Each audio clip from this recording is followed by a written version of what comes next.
Good morning. Our topic is all about the steps of risk management. But before that, let me introduce to you what is risk management. So, what is risk management?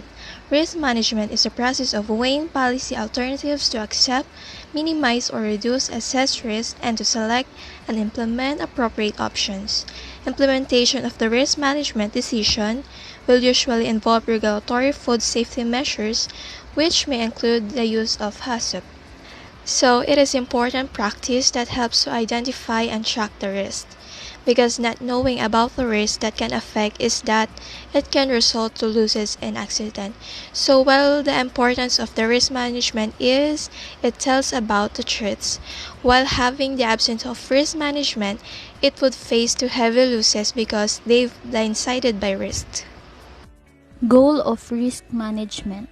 The primary goal of the management of risks associated with food is to protect public health by controlling such risks as effectively as possible through the selection and implementation of appropriate measures. Their ultimate goal of risk management is to preserve the physical and human assets of the organization.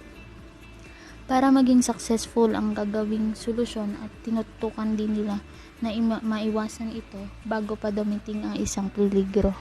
Also, we need the goal of risk management in order to protect the public health by having control to the possible risks that it would bring to everyone. So next is our main topic, which is steps in risk management. Step 1. Identify hazards. Employers have a duty to assess the health and safety risks faced by their workers. Your employer must systematically check for possible physical, mental, chemical, and biological hazards. Kailangan agad ma-identify ang hazard upang mapigilan pa ang peligro. Health and safety risk is needed so that it helps to prevent harm. And pag sinabi natin identify hazards, this is anything that may cause harm. And may tanong din tayo sa sarili natin na, could this food or anything in it be harmful? So that's why the risk assessors review the scientific data and identify biological or chemical hazards in food in order for the health and safetyness. So next is the step 2, assess the risk. This means employers must consider how likely is that each hazard could cause harm. This will determine whether or not your employer should reduce the level of risk. Even after all precautions have been taken, some risk usually remains. Employers must decide for each remaining hazard whether the risk remains high, medium, or low. Dapat isaalang-alang ng mga employer kung gaano ito ka-possible in every hazard that may cause harm. Tutukuyin kung dapat bawasan ng isang risk o hindi.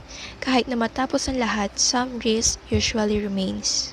Step 3. Record the findings. Employers with 5 or more staff are required to record in writing the main findings of the risk assessment. This record should include details of any hazards noted in the risk assessment and action taken to reduce or eliminate risk. This record provides proof that the assessment was carried out and is used as the basis for a later review of worker practices. The risk assessment is a working document. You should be able to read it. It should not be locked away in a cupboard. Kinakailangan itong gawin ng mga empleyado upang mas mapadali at detalyado ang gagawing aksyon o assessment upang maibsan ang peligro. Step 4. Review risk control. Ensure that agreed safe working practices continue to be applied.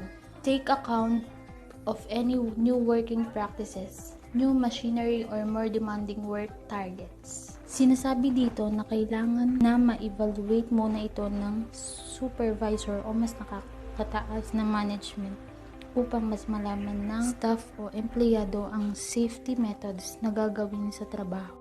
Also, for the review risk control, our risk assessment must be kept under review in order to ensure the agreed safe working practices. Also must make sure that they keep a close watch on all risk factors. And that was all our report.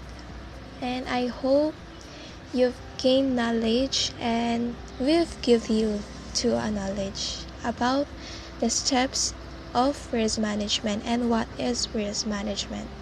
Thank you.